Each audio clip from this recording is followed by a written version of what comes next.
Dear listeners, here is a detective story prepared especially for you. Tune in, think hard, and join me on this detective adventure. Detective Series 5, Who is the Fugitive?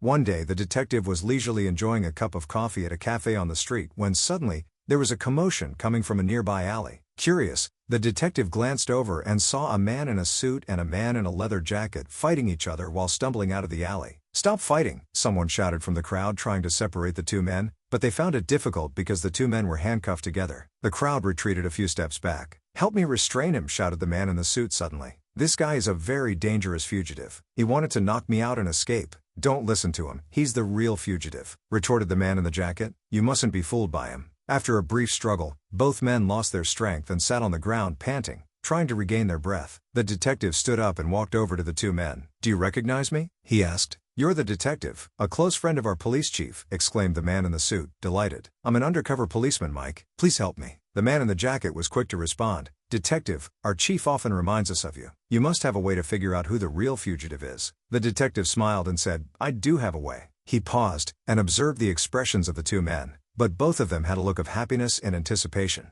The detective thought for a moment and said to the crowd, "Does anyone have paper and a pen? Let them write down their names and we'll know who the real fugitive is." Someone quickly handed over paper and a pen. The man in the suit wrote his name with his handcuffed hand, while the man in the jacket wrote his name with his free hand. Without even looking at what they wrote, the detective patted the man in the jacket and said, "I'll inform your chief to have you practice more in hand-to-hand combat." Detectives, do you know how the detective identified the real fugitive? Leave your thoughts in the comments and discuss with other friends. The answer will be revealed at the end of the next episode. The death of the curator. The truth of the case was that the murderer adjusted the telescope's focus to the position of the sun at 5 p.m., using the concentrated sunlight to ignite the cigar, thus creating the illusion that Joseph died at 5 p.m. Considering the method of the crime, the person who could commit it must be familiar with the curator. Adding to that, the manipulation of time and creation of an alibi pointed to the likelihood that the murderer was Kotal. Clever detectives, did you all guess correctly? You're amazing. We'll see you in the next story.